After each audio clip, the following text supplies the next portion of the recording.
हाँ जी बेटा, अगे आप करते पे चैप्टर नंबर 4 का डिसऑर्डर करते पे हैं ADHD। इन्हों के अगे पॉइंट 7th पॉइंट है जी डे ड्रीम्स। ADH वाले बच्चे हमेशा एनर्जी नाल भरपूर नहीं होंगे, कंट्रोल करने विच मुश्किल होंदी है। AD विच एक होर निशानी है, बच्चों नालों क्वाइट एंड लैस इनवॉल्वड होंदे हैं। ADH वाला बच्चा डे ड्रीम ना उन्हों के आले दुआले की हो रहा है उसनों इग्नोर कर सकता है। अगे आ गया जी फॉरगेटफुलनैस। ADH वाले बच्चे अक्सर भुल जाते हैं, वो आम तौर पर अपने रूटीन के कामों नूं भुल जाते हैं। नंबर 9 है जी एक्सट्रीम टॉकटिवनैस। ADH वाला बच्चा आम तौर पर बहुत गल्लां करने वाला होंदा है तो वह बोलते रहना पसंद करता है। Number 10 short attention span. ADH वाले बच्चे का काफ़ी आसानी नाल डिस्ट्रैक्ट हो सकता है, उन्हों का ध्यान घट होंदा है अते अक्सर केयरलैस मिसटेक्स होंदियां हन। इन्हां दे बेटा हुण सिम्पटम्स आ गए, सिम्पटम्स इन अडल्ट। पहला है जी restlessness and anxiety. Anxiety ADHD which common symptom है क्योंकि मन चिंतक इवेंट नूं दोहराउंदा है। ये रैस्टलैसनैस वल लै जांदा है, इस नाल एनजाइटी अटैक का कारण बन सकता है। Number 2 lack of motivation. ADH वाले अडल्ट विच बहुत सारिया ऑर्गेनाइजेशनल स्किल्स होंदियां हन, इसलिए वो अपने काम नूं पोस्टपोन करते रहंदे हन। लैक ऑफ मोटिवेशन उन्हों दे प्रोजैक्ट एंड उन्हों दे कामां नूं पूरा करन विच मुश्किल आउंदी है। नंबर 3 है जी पुअर सैल्फ इमेज। ADH वाले अडल्ट अक्सर अपने आप विच बहुत ज़्यादा हाइपर क्रिटिकल होंदे हन, जो पुअर सैल्फ इमेज का कारण बन सकते हैं। Number 4 emotional problems. ADH वाले अडल्ट विच अक्सर मूड स्विंग होंदा रहंदे हन, स्मॉल फ्रस्ट्रेशन अक्सर डिप्रैशन लियाउंदियां हन। Number 5 impulsive behaviour.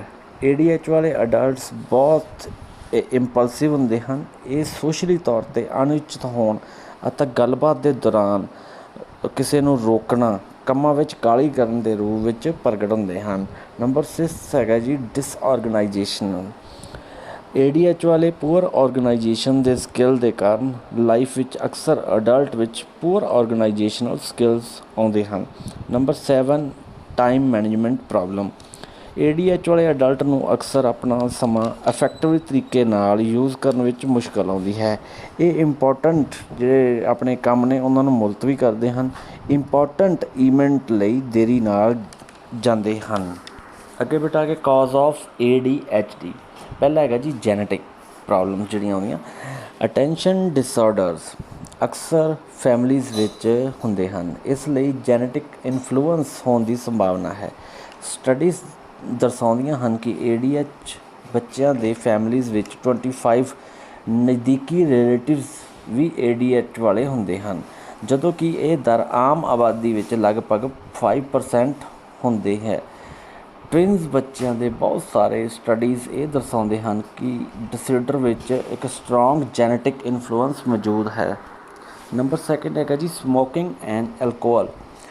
ਸਟੱਡੀਜ਼ ਅਨੁਸਾਰ ਪ੍ਰੈਗਨੈਂਸੀ ਦੌਰਾਨ ਸਿਗਰਟ ਐਂਡ ਅਲਕੋਹਲ ਦੀ ਵਰਤੋਂ ਅਤੇ ਉਸ ਪ੍ਰੈਗਨੈਂਸੀ ਦੇ ADH ਲਈ ਰਿਸਕ ਦੇ ਵਿਚਕਾਰ ਇੱਕ ਸੰਭਾਵਿਤ ਸੰਬੰਧ ਵੇਖਿਆ ਗਿਆ ਹੈ। ਨੈਕਸਟ ਹੈਗਾ ਬੇਟਾ 3 ਡਿਸਆਰਡਰ ਐਂਡ ਬ੍ਰੇਨ ਇੰਜਰੀ। ਕੁਝ ਬੱਚੇ ਜੋ ਬ੍ਰੇਨ ਇੰਜਰੀ ਹੋਣ ਕਾਰਨ ਐਕਸੀਡੈਂਟ ਦਾ ਸਾਹਮਣਾ ਕਰ ਚੁੱਕੇ ਹਨ, ਹੋ ਸਕਦਾ ਹੈ ਕਿ AD ਵਰਗਾ ਵਰਤਾਓ ਦੇ ਕੁਝ ਸਾਇੰਸ ਉਹਦੇ ਵਿੱਚ ਦਿਖਾਈ ਦੇਣ। ਨੰਬਰ 4 ਹੈਗਾ ਜੀ ਫੂਡ ਐਡਿਕਟਿਵਸ ਐਂਡ ਸ਼ੂਗਰ। ADHD ਦੇ ਸਿਮਟਮ ਸਾਇੰਸ ਸ਼ੂਗਰ ਔਰ ਫੂਡ ਐਡਿਟਿਵ ਦੁਆਰਾ ਵਰਸ ਹੁੰਦੇ ਹਨ। ਇਹ ਪਾਇਆ ਗਿਆ ਹੈ ਕਿ ਡਾਈਟ ਦੀਆਂ ਰਿਸਟ੍ਰਿਕਸ਼ਨ ਨੇ ADHD ਵਾਲੇ ਲਗਭਗ 5% ਬੱਚਿਆਂ ਦੀ ਹੈਲਪ ਕੀਤੀ ਹੈ। ਜ਼ਿਆਦਾਤਰ ਯੰਗ ਚਿਲਡਰਨ ਨੂੰ ਉਹਨਾਂ ਨੂੰ ਜਿਨ੍ਹਾਂ ਨੂੰ ਫੂਡ ਦੀ ਐਲਰਜੀ ਹੁੰਦੀ ਸੀ। ਅੱਗੇ ਆ ਗਿਆ ਜੀ ਅਦਰ ਪੋਸੀਬਲ ਕੌਜ਼। ਸਮੇਂ ਤੋਂ ਪਹਿਲਾਂ ਜਨਮ ਲੈਣਾ ਪਹਿਲਾ ਪੁਆਇੰਟ ਹੈਗਾ ਜੀ। ਸੈਕਿੰਡ ਬਰਥ ਵੇਟ ਘੱਟ ਹੋਣਾ। ਥਰਡ ਹੈਗਾ ਜੀ ਬ੍ਰੇਨ ਡੈਮੇਜ, ਜਾਂ ਤਾਂ ਗਰਭ ਵਿੱਚ ਜਾਂ ਜ਼ਿੰਦਗੀ ਦੇ ਪਹਿਲੇ ਕੁਝ ਸਾਲਾਂ ਵਿੱਚ ਡੈਮੇਜ ਹੋ ਕੋਈ ਨੁਕਸਾਨ ਹੋਣਾ। ਅਤੇ ਨੰਬਰ 4 ਹੈਗਾ ਬਰਥ ਇੰਜਰੀ ਔਰ ਬਰਥ ਟਰੋਮਾ। ਹੁਣ ਬੇਟਾ ਨੈਕਸਟ ਆ ਗਿਆ ਜੀ SPD। SPD ਨੂੰ ਕਹਿੰਦੇ ਆ ਜੀ ਸੈਂਸਰੀ ਪ੍ਰੋਸੈਸਿੰਗ ਡਿਸਆਰਡਰ। ਹੁਣ ਸੈਂਸਰੀ ਜਿਹੜਾ ਵਰਡ ਹੈ ਇਹ ਸੈਂਸਿਸ ਨਾਲ ਰਿਲੇਟਡ ਹੈ। SPD ਇੱਕ ਅਜਿਹੀ ਕੰਡੀਸ਼ਨ ਹੈ ਜਿਸ ਵਿੱਚ ਬ੍ਰੇਨ ਸੈਂਸਸ ਦੁਆਰਾ ਆਉਣ ਵਾਲੀ ਇਨਫੋਰਮੇਸ਼ਨ ਨੂੰ ਪ੍ਰਾਪਤ ਕਰਨ ਅਤੇ ਉਹਨਾਂ ਦਾ ਜਵਾਬ ਦੇਣ ਵਿੱਚ ਮੁਸ਼ਕਲ ਆਉਂਦੀ ਹੈ। ਇਸ ਕੰਡੀਸ਼ਨ ਵਿੱਚ ਸੈਂਸਰੀ ਸਿਗਨਲਸ ਐਪਰੀਪ੍ਰੇਟ ਰਿਸਪੌਂਸ ਵਿੱਚ ਨਹੀਂ ਹੁੰਦੇ, ਆਰਗੇਨਾਈਜ਼ਡ ਨਹੀਂ ਹੁੰਦੇ। SPD ਵਾਲੇ ਲੋਕਾਂ ਨੂੰ ਆਪਣੇ ਆਲੇ ਦੁਆਲੇ ਦੀ ਦੁਨੀਆ ਤੋਂ ਸੈਂਸਰੀ ਇਨਫੋਰਮੇਸ਼ਨ ਜਿਵੇਂ for example sound, touch, movement the process ਕਰਨਾ ਮੁਸ਼ਕਲ ਹੁੰਦਾ ਹੈ। ਇਸ ਦਾ ਅਰਥ ਹੈ ਕਿ ਉਹ ਲੋਕਾਂ ਦੇ ਮੁਕਾਬਲੇ ਸੈਂਸਰੀ ਇਨਪੁਟ ਮੋਰ ਔਰ ਲੈਸ ਇੰਟੈਂਸਿਟੀ ਮਹਿਸੂਸ ਕਰ ਸਕਦੇ ਹਨ। ਅੱਗੇ ਆ ਗਿਆ ਜੀ, ਇਹ ਲੋਕ ਆਪਣੇ ਇਨਵਾਇਰਮੈਂਟ ਦੀਆਂ ਚੀਜ਼ਾਂ ਪ੍ਰਤੀ ਬਹੁਤ ਜ਼ਿਆਦਾ ਸੈਂਸਿਟਿਵ ਹੁੰਦੇ ਹਨ। ਉਹ ਹਰ ਰੋਜ਼ ਦੀਆਂ ਸੈਂਸਰੀ ਇਨਫੋਰਮੇਸ਼ਨ ਦੀ ਗਲਤ ਵਿਆਖਿਆ ਕਰਦੇ ਹਨ, ਜਿਵੇਂ ਕਿ ਟੱਚ, ਸਾਊਂਡ ਅਤੇ ਮੂਵਮੈਂਟ। ਆਮ ਆਵਾਜ਼ ਪੇਨਫੁਲ ਔਰ ਓਵਰਵਾਲਮਿੰਗ ਉਹਨਾਂ ਲਈ ਹੋ ਸਕਦੀ ਹੈ। ਇਹਦੇ ਅੱਗੇ ਸਿੰਪਟਮਸ ਵਿੱਚ ਆ ਗਿਆ ਜੀ SPD ਇਹ ਇੱਕ ਅਫੈਕਟ ਵਨ ਸੈਂਸ ਜਿਵੇਂ ਹੇਅਰਿੰਗ, ਟੱਚ, ਟੇਸਟ ਜਾਂ ਇਹ ਕਈ ਸੈਂਸਸ ਨੂੰ ਪ੍ਰਭਾਵਿਤ ਕਰ ਸਕਦੀ ਹੈ। ਸੈਕਿੰਡ, ਲੋਕ ਉਹਨਾਂ ਚੀਜ਼ਾਂ ਪ੍ਰਤੀ ਵਧੇਰੇ ਜਾਂ ਘੱਟ ਜਵਾਬਦੇਹ ਹੋ ਸਕਦੇ ਹਨ ਜਿਨ੍ਹਾਂ ਨਾਲ ਉਹਨਾਂ ਨੂੰ ਮੁਸ਼ਕਲ ਆਉਂਦੀ ਹੈ। ਨੰਬਰ ਥਰਡ, ਕੁਝ ਬੱਚਿਆਂ ਵਿੱਚ ਫੋਰ ਐਗਜ਼ਾਮਪਲ ਜਦੋਂ ਕੋਈ ਖਿੜਕੀ ਦੇ ਬਾਹਰ ਪੱਤੇ ਖੜਕਣ ਦੀ ਆਵਾਜ਼ ਆਉਂਦੀ ਹੈ ਤਾਂ ਉਹ ਵੋਮਟਿੰਗ ਕਰ ਸਕਦੇ ਹਨ। ਛੂਹਣ, ਟੱਚ ਕਰਨ 'ਤੇ ਉਹ ਚੀਖ ਸਕਦੇ ਹਨ, ਪਰ ਦੂਸਰੇ ਆਪਣੇ ਆਲੇ ਦੁਆਲੇ ਦੀ ਕਿਸੇ ਚੀਜ਼ ਪ੍ਰਤੀ ਪ੍ਰਤੀਕਿਰਿਆ ਨਹੀਂ ਦਿੰਦੇ। ਉਹ ਬਹੁਤ ਜ਼ਿਆਦਾ ਕੋਲਡ ਔਰ ਹੀਟ, ਇੱਥੋਂ ਤੱਕ ਕਿ ਪੇਨ ਦਾ ਜਵਾਬ ਦੇਣ ਵਿੱਚ ਵੀ ਫੇਲ ਹੋ ਸਕਦੇ ਹਨ। ਨੰਬਰ 4 ਹੈਗਾ ਜੀ SPD ਵਾਲੇ ਲੋਕ ਬਹੁਤ ਸਾਰੇ ਬੱਚੇ ਅਕਸਰ ਚੇਂਜ ਨੂੰ ਚੰਗੀ ਤਰ੍ਹਾਂ ਨਹੀਂ ਸੰਭਾਲਦੇ, ਅਕਸਰ ਟੈਂਟਰਮਸ ਸੁੱਟ ਸਕਦੇ ਹਨ ਜਾਂ ਮੈਲਟਡਾਊਨ ਹੋ ਸਕਦੇ ਹਨ। ਅੱਗੇ ਬੇਟਾ ਹੈਗਾ ਜੀ ਕਾਜ਼ ਆਫ SPD। ਪਹਿਲਾ ਹੈਗਾ ਜੀ ਜੈਨੇਟਿਕਸ।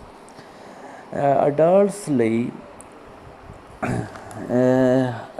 ਬੌਰਨ ਚਾਈਲਡ ਜਿਨ੍ਹਾਂ ਨੂੰ ਔਟਿਜ਼ਮ, ਐਸਪਰਗਰਸ ਜਾਂ ਹੋਰ ਸਪੈਕਟਰਮ ਡਿਸਆਰਡਰ ਜਿਹਦੇ ਵਿੱਚ ਨਿਊਰੋਲੋਜੀਕਲ ਤੌਰ 'ਤੇ ਆਧਾਰਿਤ ਹੈ, SPD ਦੇ ਡਿਵੈਲਪਮੈਂਟ ਹਾਇਰ ਰਿਸਕ ਵਿੱਚ ਹੁੰਦੇ ਹਨ। ਸੈਕਿੰਡ ਹੈਗਾ ਜੀ ਅਬਨੋਰਮਲ ਬ੍ਰੇਨ ਐਕਟੀਵਿਟੀ। ਸੈਂਸਰੀ ਪ੍ਰੋਸੈਸਿੰਗ ਦੀਆਂ ਪ੍ਰੋਬਲਮਸ ਵਾਲੇ ਬੱਚੇ ਅਬਨੋਰਮਲ ਬ੍ਰੇਨ ਐਕਟੀਵਿਟੀ ਹੁੰਦੀ ਹੈ ਜਦੋਂ ਉਹ ਇੱਕੋ ਸਮੇਂ ਲਾਈਟ ਔਰ ਸਾਊਂਡ ਦੇ ਸੰਪਰਕ ਵਿੱਚ ਆਉਂਦੇ ਹਨ। ਥਰਡ ਹੈਗਾ ਜੀ ਨਿਊਰੋਲੋਜੀਕਲ ਡਿਸਆਰਡਰ।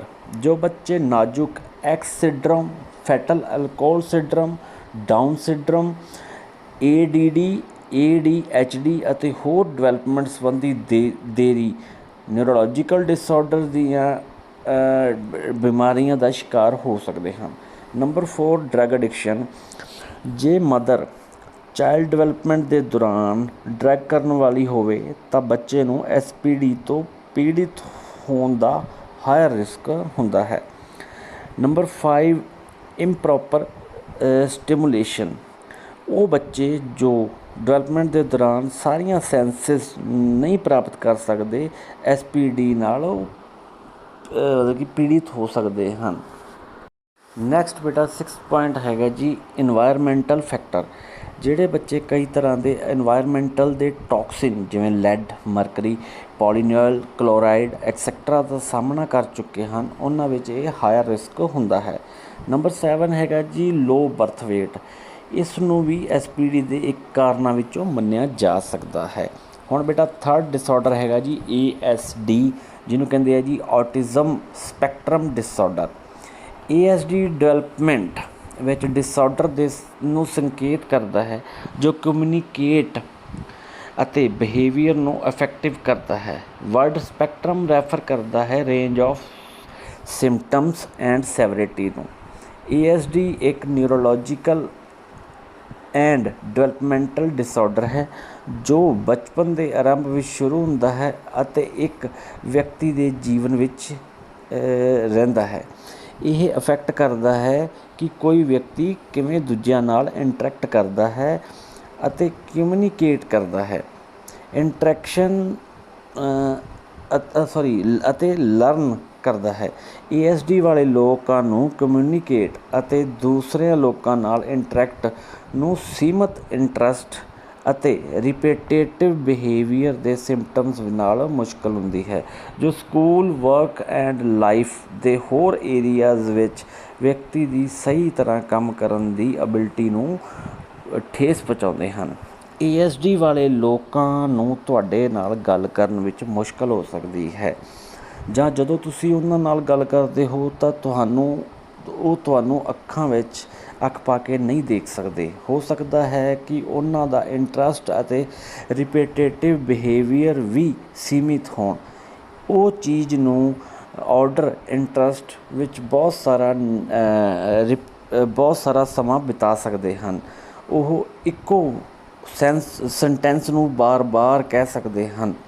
ਅੱਗੇ ਸਿੰਪਟਮ ਆ ਗਏ। ਸਿੰਪਟਮ ਦੇ ਵਿੱਚ ਹੈਗਾ ਜੀ ਪਹਿਲਾ ਪੇਰੈਂਟਸ ਔਰ ਡਾਕਟਰ। ਪਹਿਲਾ ਇਨਫੈਂਟਸ ਐਂਡ ਟੌਡਲਰਸ ਵਿੱਚ ASD ਬਿਹੇਵੀਅਰ ਦੀ ਪਛਾਣ ਕਰ ਸਕਦੇ ਹਨ। ਦੋ ਮੇਨ ਟਾਈਪਸ ਦੇ ਬਿਹੇਵੀਅਰ ਹਨ, ਰਿਸਟ੍ਰਿਕਟਡ ਅਤੇ ਸੋਸ਼ਲ ਕਮਿਊਨੀਕੇਟ ਅਤੇ ਪਾਬੰਦੀਆਂ ਵਾਲੇ ਰਿਪੀਟੇਟਿਵ ਬਿਹੇਵੀਅਰ ਵੀ ਸ਼ਾਮਿਲ ਹੋ ਸਕਦੇ ਹਨ। ਇਹਦਾ ਪਹਿਲਾ ਪੁਆਇੰਟ ਹੈਗਾ ਜੀ ਰਿਪੀਟੇਟਿਵ ਬਿਹੇਵੀਅਰ ਜਾਂ ਅਨਯੂਜ਼ੂਅਲ ਬਿਹੇਵੀਅਰ ਹੋਣਾ। ਸੈਕਿੰਡ, ਬਹੁਤ ਜ਼ਿਆਦਾ ਫੋਕਸਡ ਰੱਖਣਾ, ਜਿਵੇਂ ਕਿ ਮੂਵਿੰਗ ਆਬਜੈਕਟ ਔਰ ਪਾਰਟ ਆਫ ਆਬਜੈਕਟ 'ਤੇ। ਨੰਬਰ ਥਰਡ ਹੈਗਾ ਜੀ ਕੁਛ ਵਿਸ਼ੇ ਜਿਵੇਂ ਕਿ ਨੰਬਰ, ਡਿਟੇਲ ਔਰ ਫੈਕਟਸ ਵਿੱਚ social communication and interaction behaviour ਵਿੱਚ ਵੀ ਸ਼ਾਮਿਲ ਹੋ ਸਕਦਾ ਹੈ। ਅੱਗੇ ਆ ਗਿਆ ਜੀ ਸੋਸ਼ਲ ਕਮਿਊਨੀਕੇਸ਼ਨ ਅਤੇ ਇੰਟਰੈਕਸ਼ਨ ਬਿਹੇਵੀਅਰ ਇਨਕਲੂਡਡ। ਪਹਿਲਾ ਪੁਆਇੰਟ ਹੈਗਾ ਜੀ ਰੂਟੀਨ ਵਿੱਚ ਥੋੜ੍ਹੀ ਜਿਹੀ ਤਬਦੀਲੀ ਕਰਕੇ ਜਾਂ ਕਿਸੇ ਨਵੀਂ ਜਾਂ ਬਹੁਤ ਜ਼ਿਆਦਾ ਸਟਿਮੂਲੇਟਿੰਗ ਸੈਟਿੰਗ ਵਿੱਚ ਰੱਖ ਕੇ ਪਰੇਸ਼ਾਨ ਹੋਣਾ। ਨੰਬਰ 2, ਅੱਖ ਦਾ ਛੋਟਾ ਜਾਂ ਕੌਨਸਟੈਂਟ ਕੰਟੈਕਟ ਬਣਾਉਣਾ। ਨੰਬਰ ਥਰਡ, ਅਨਯੂਜ਼ੂਅਲ ਵੇ ਨਾਲ ਜਵਾਬ ਦੇਣਾ ਜਦੋਂ ਦੂਸਰੇ ਗੁੱਸੇ, ਪਰੇਸ਼ਾਨੀ ਜਾਂ ਪਿਆਰ ਨੂੰ ਦਰਸਾਉਂਦੇ ਹੋਣ। ਨੰਬਰ 4, ਕਿਸੇ ਨੂੰ ਆਪਣਾ ਨਾਮ ਨਾਲ ਬਣਾਉਣਾ ਜਾਂ ਕਿਸੇ ਹੋਰ ਜ਼ੁਬਾਨੀ ਬੁਲਾਉਣ ਵਿੱਚ ਫੇਲ ਹੋਣਾ। ਨੰਬਰ 5, ਅਕਸਰ ਕਿਸੇ ਪਸੰਦੀਦਾ ਸਬਜੈਕਟ ਬਾਰੇ ਲੰਬੇ ਸਮੇਂ ਤੱਕ ਗੱਲ ਕਰਨਾ, ਇਹ ਧਿਆਨ ਕੀਤੇ ਬਿਨਾਂ ਕਿ ਦੂਸਰੇ ਦੀ ਇੰਟਰਸਟ ਇਸ ਵਿੱਚ ਹੈ ਜਾਂ ਨਹੀਂ, ਅਤੇ ਦੂਸਰਿਆਂ ਨੂੰ ਜਵਾਬ ਦੇਣ ਦਾ ਮੌਕਾ ਨਾ ਦੇਣਾ। ਨੰਬਰ 6 ਹੈਗਾ ਜੀ ਫੇਸ਼ੀਅਲ ਐਕਸਪ੍ਰੈਸ਼ਨ, ਮੂਵਮੈਂਟ ਐਂਡ ਗੈਸਚਰ ਜੋ ਕਿਹਾ ਜਾ ਰਿਹਾ ਹੈ ਉਸ ਨਾਲ ਮੇਲ ਨਾ ਖਾਣਾ। ਨੰਬਰ 7, ਆਵਾਜ਼ ਦੇ ਅਨਯੂਜ਼ੂਅਲ ਟੋਨ ਨਾਲ ਗਾਣਾ ਗਾਉਣਾ ਜਾਂ ਫਲੈਟ ਔਰ ਰੋਬਟ ਵਰਗੀ ਆਵਾਜ਼ ਹੋ ਸਕਦੀ ਹੈ। ਅੱਗੇ ਹੈਗਾ ਜੀ ASD ਵਾਲੇ ਲੋਕਾਂ ਨੂੰ ਹੋਰ ਮੁਸ਼ਕਲਾਂ ਵੀ ਹੋ ਸਕਦੀਆਂ ਹਨ, ਜਿਵੇਂ ਲਾਈਟ, ਨੋਇਸ, ਕਲੋਥਿੰਗ, ਟੈਂਪਰੇਚਰ ਪ੍ਰਤੀ ਸੈਂਸਿਟੀਵਿਟੀ ਹੋ ਸਕਦੀ ਹੈ। ਉਹ ਸਲੀਪ ਪ੍ਰੋਬਲਮਸ, ਡਾਈਜੈਸਟਿਵ ਪ੍ਰੋਬਲਮਸ ਅਤੇ ਚਿੜਚਿੜਾਪਨ ਦਾ ਵੀ ਅਨੁਭਵ ਕਰ ਸਕਦੇ ਹਨ।